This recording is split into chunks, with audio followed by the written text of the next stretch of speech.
was something else. I mean, in that I really learned a lot about horses. How did you happen to get into that? Well, I was training at the Inosanto Academy as a martial artist.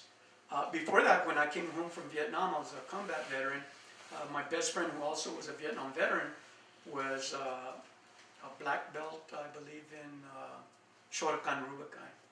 So he said, Richard, you need to train in martial arts because you can't get angry and then go get a gun and start killing people. I mean, this helps me, it'll help you. So, and at that time, Bruce Lee was popular. This was 1970, I believe 1972 when I came home. And I started training with him and eventually started moving forward with it because it was good therapy for me. And eventually I started training at the Inosanto Academy, who was Bruce Lee's senior student, world-renowned teacher, most sought-after teacher in the world. And he had an academy there, and when you graduate, you get your, like I was telling you, like a equivalency to a PhD in martial sciences. So what you do as a graduate, not everybody graduated there, but if you were diligent and put in your time and your effort and your training, some people would go off to be fighters. They'd go in the ring. And that's when MMA was barely starting. That's right before Jiu-Jitsu was coming in and the Gracies. Some people went into acting, with a martial arts skill, and other people went into stunt work. Well, I was too old to go into the ring, and I'm not much of an actor. However, I could ride horses and I could fight. So I got introduced to movies that had horses in them, and then I got my real break working in Dr. Quinn because of my ability to ride. And of course feature films like Crazy Horse and 2 Fort Texas and stuff like that. So, and at some shows or movies, I would have to ride 8 different horses. And you don't know these horses. And I'd mostly play Indian parts, sometimes cowboy or whatever, but mostly 90% I'd ride bareback. So you have to really be a good horseman to ride a horse you don't know. And then you have explosions and gunshots and all this. So I learned a lot, and of course you get paid to fall off. So I would do saddle falls. You're riding on a horse, get shot, full blast, hit the ground.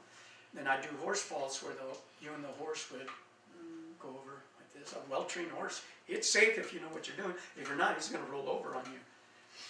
And then the majority of my skills came from chasing Mustangs with the Mescal Apaches.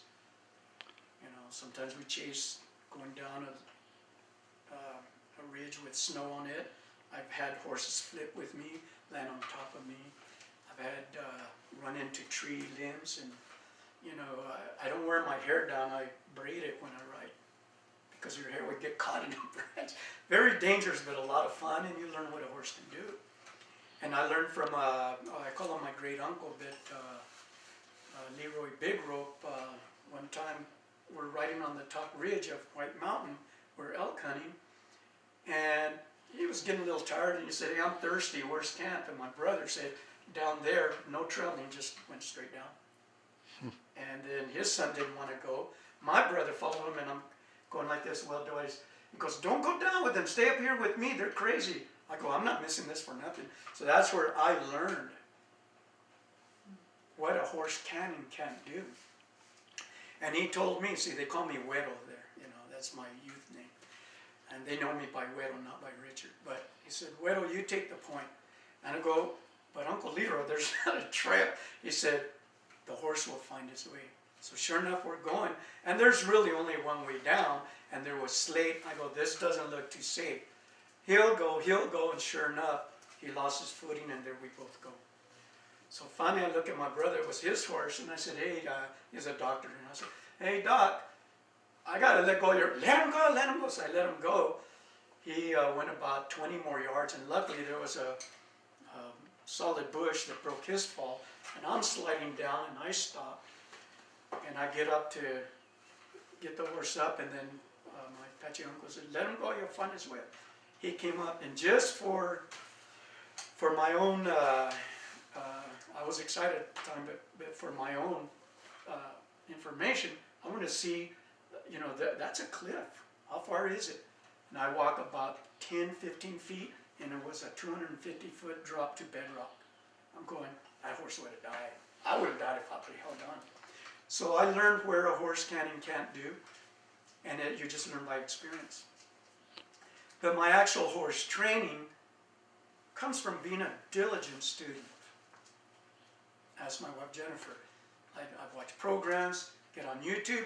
I don't just watch them and eat peanuts. I take notes, and I go out there and I do it. Then I come back and take more notes, go out and do it, and then I perfect it. See, because of being a martial artist, what's the difference between doing this and this? There's a big difference. This is strong. It's called bone saddle. This is weak. You can pull my hand down, but if I do this, it's strong. Same with horsemanship. How far is body movement are doing? How much energy are you giving? And this is what I learned. But you can't learn it only in a video, you know.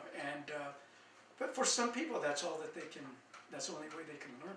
So is there anything wrong with learning from a book? It's better than just being there and twiddling your thumbs and not getting information.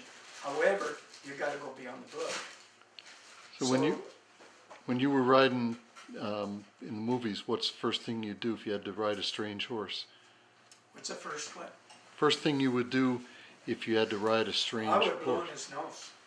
I was talking about that earlier. My grandfather told me, if you don't know a horse, just go and blow in his nose and he'll blow back. This is how horses shake hands. A lot of people don't know that. But a lot of guys would see me and they go, look at that, what's wrong with that guy? He likes to kiss them horses. Heck no, I was saying, don't hurt me and I won't hurt you. You know, you get hurt. I shattered this leg, herniated my disc twice, got a shoulder surgery, had to have surgery in my thumb too, you know.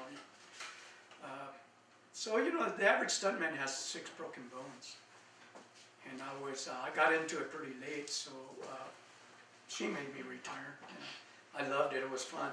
They're paying you to play cowboys and Indians, what's wrong with that? And good money, you know. So when I retired, then I said, well, now what am I going to do?